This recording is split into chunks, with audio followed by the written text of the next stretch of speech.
Hello again and welcome to Mental Health and Me. I'm Finley, and if it's the first time you've watched, and thank you for taking the time to listen. I thought in this episode I'd talk about medication, what I'm on at the moment, what I've been on, thoughts purely on medication and things. So I thought I'd start with what I'm currently on. So I have a pill pot like this. So I've got mornings and nights. In these I have a morning. I take antidepressant wise. I take escitalopram, 20 milligram, and I take a 25 milligram quetiapine as well. I also take omeprazole for acid reflux and things, because as well as obviously the binge eating and the poor diet, anxiety, not everybody might be aware, but anxiety really upsets your acid reflux and can promote heartburn and indigestion and things like that. So I take one omeprazole every morning, and then it's just vitamin and then cod liver oil and glucosamine, because my joints aren't up to much good. But that's that. And of an evening, I take 2 quetiapine and a mirtazapine. The mirtazapine is an antidepressant. The quetiapine is classed as antipsychotic medication. I take two quetiapine 25 ml, so 50 every night and 25 in the morning, and then mirtazapine, I think that's 20 or something like that. I have an alarm on my phone that goes off at 7 o'clock in the evening, so I always take my tablets in and around that time. It could be within an hour of it really, but the key with medication is being what's the word, not keeping a schedule, keeping on keeping in the same pattern. It's no good really. I used to sort of take my medication as I remembered it, so I could say one day I take it at 9-10 in the morning, and another day it could be like 3 or 4 in the afternoon. They work in so many different ways that I can't explain really. So they affect you in different ways. Some can be a bit of a stimulant, so if you take it too late, it's gonna ruin your sleep, or affect it at least. Then what you'll find as well, and what I used to find, is if I forgot to take my medication, I used to get this real thick headache, and I felt sick and a real thick headache. But being consistent with your medication is so important. Like being consistent with your therapy, everything like that is so important. Your body sort of needs to know that at this time it's going to have this. It also sort of helps when you need to alter medication, so your body's it gets into a rhythm, into a routine of things, and then when you want to alter it, it's not so bad. It doesn't. I mean, it still affects you, but as long as you're taking everything else at a set time, it sort of helps a little bit. Maybe not a lot, but a little bit I've found.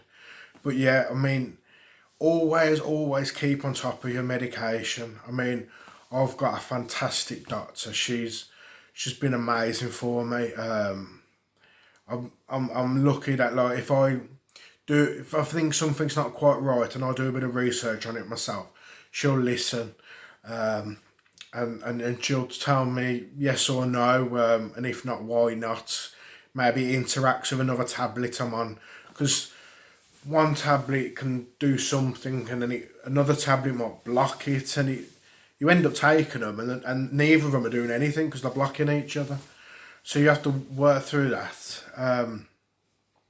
But I thought the first time I've actually got a proper list of something. So some of the medication that I've been on over the years, I think the first antidepressants I started with was sertraline. I think that was it. I mean, I can't tell you anything about dosages or nothing like this, but sertraline, citalopram was another one, antidepressant, fluoxetine, venlafaxine, trazodone. I'm probably murdering some of these pronunciations. They just stick a lot of Z's in and X's. They were all antidepressants. I remember some of them can make you quite, for myself anyway, they made me quite irritable. The main thing is when you do change to a new medication, expect the crap at first. The first couple of weeks, you'll probably feel worse, and you'll think, well, this tablet's no good. But the old tablet's got to get out of your system, and the new tablet's got to come into your system to sort of replace what the old one did, and offer, other benefits, hopefully. So you always got to give it so long. Your doctors will tell you, you can't expect an instant change to move. If you do, I mean, fantastic, fair play to you. I took a tablet, I can't remember what one it was. I think it was the olanzapine. At first, that's an antipsychotic, and at first, as soon as I took it, I just felt much better. But I mean, maybe that was like a placebo effect. I'm not sure. But anyway, yeah. Antidepressants, I've took a few. There's others that I can't remember at all. So them are them ones. Antipsychotics, as I mentioned at the moment, antidepressant wise, I'm on escitalopram of a morning and mirtazapine of a night. Antipsychotics, I take quetiapine. And again, I know too high of a dose of quetiapine for myself makes me sort of, I feel like Mr. Soft. I can't do anything. I've got no energy. I've got no strength, it feels, really. I felt sort of a bit zombified, was like, a couple of them made me. I can't remember which ones now. It might have been a Riprazole or something else. I always remember as well, whatever I'm saying is my own experiences. It may be totally different for you. So don't ever take what I say regards medication and things like that as fact for everybody, because everybody's different. Everybody's different. I could try something that didn't work years ago and it might help me now because I'm in a different place. I've progressed with my mental health. I got a better understanding of things. But yeah, don't take what I say as the gospel. These are my experiences on things, and I hope like something that caused me havoc could be an absolute life-changing medication for you. So, be open-minded with medication. But as I say, going back to it, antipsychotics, I took olanzapine, a Riprazole, and then the one that I sort of have got a lot of resentment towards is a risperidone. And as I mentioned before about my doctor, not my doctor, a psychiatrist who was seen elsewhere at a clinic, told me to go cut everything that I was on. So at the time I was taking an antidepressant and an antipsychotic. They told me to cut everything I was on, and then within a couple of days start risperidone. And I mean, alarm bells rung, and I thought, surely I can't just cut my medication totally. And again, for myself, I can't. But some people might have a different effect, and it might help. cutting the medication may help, I don't know, but I don't see how to go from whatever you was on to nothing. It's got to be a gradual thing, really, but the psychiatrist said cut everything and go onto risperidone, and that's when I had that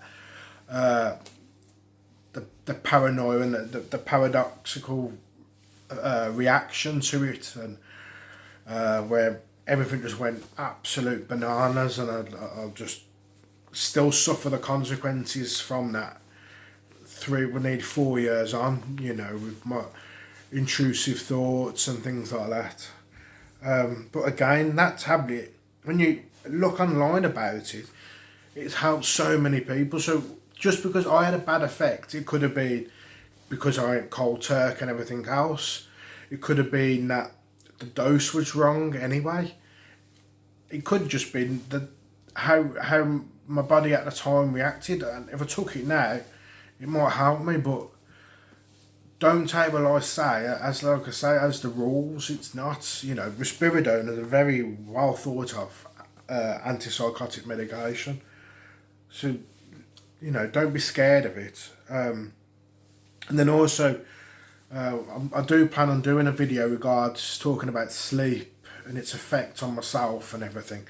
And I've been like some of the relaxants and like sleep tablets. I've been on Zopicone, diazepam, lorazepam, zolpidem. I can't remember. There's a couple more and I can't remember. See loads of Zs. And I found that I've sort of built up like an immunity to sleeping medication, more so, they might relax me, which I'm grateful for when I'm going through or when I've been through bad spells. As I say, I've moved on further now, and I manage my bad spells differently, and I feel a little bit easier with how I manage them as such. It's still hard, and it takes over everything else I'm doing, but I'd rather be in this position than what I was years prior. But these sleeping tablets and relaxants, I found that they never knock you out. I'll take the highest dose I can and I'll still be awake. I think that's part of, your frame of mind at that time, really. So if you can sort of be grateful for the relaxing side of them and don't expect them to put you to sleep, then that might help. I mean, if you use them and think, right, I may still be awake in 3 hours time, but at least my body can relax, because as I've mentioned before, with mental health and that, it's not just solely mental. Physically, your body is like ready for battle, sort of thing. Your shoulders are tense, like a rugby player ready for a scrum. Your shoulders are tense, and your neck muscles, your back, my lower back sometimes when I'm struggling, you feel it in your chest. So just having that relaxant, just appreciate it and sort of just think, well, okay, I may not fall asleep any sooner, but at least my body can recharge and get ready for tomorrow. And tomorrow, like I say, it's a new day, and we go again. Whatever happened the day before was irrelevant. You go again, it's a new day. So medication, routine, consistency. Never let yourself run out. Never let yourself run out of medication. At the moment, I've got a prescription in for a full prescription of my medication, and I've got just over a full week in my pot, ready to be filled in as well.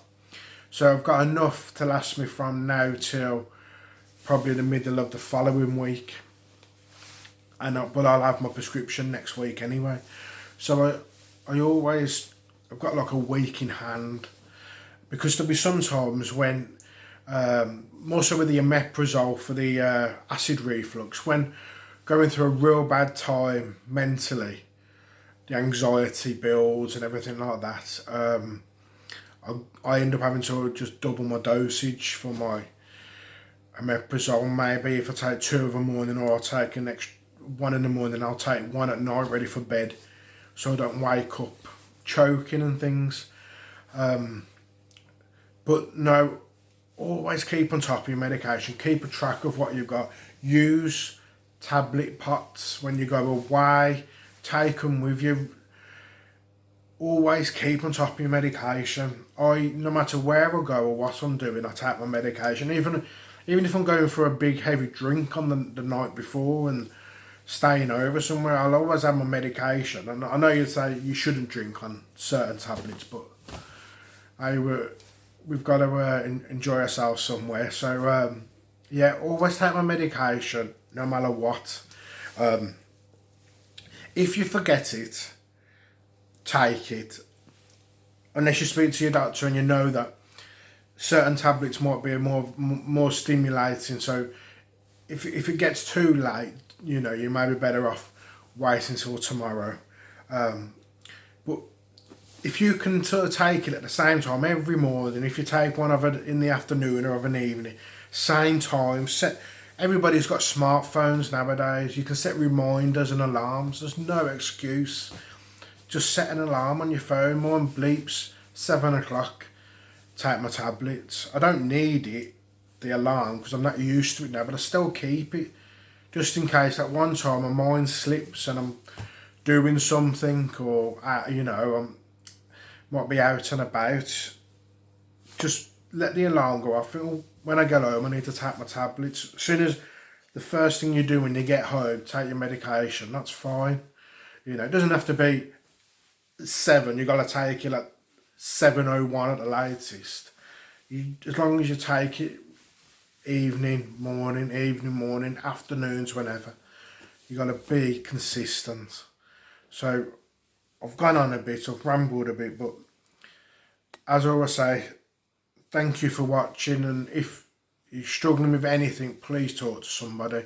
If you need advice on things, ask. I'll give my advice, but I'm not a professional and I don't claim to be a professional. This is all experiences. But if I can help anybody in that way, just let me know. As I've wrote in the descriptions, if you see anything in these videos or any of my posts that you know on Instagram, any poems or anything like that that can help somebody or ring true to you or anything, use them. You know, by all means, share them, use them, whatever you need to do to help yourself or to help somebody else you know. So, as I say, thank you for watching, and take care and look after yourselves.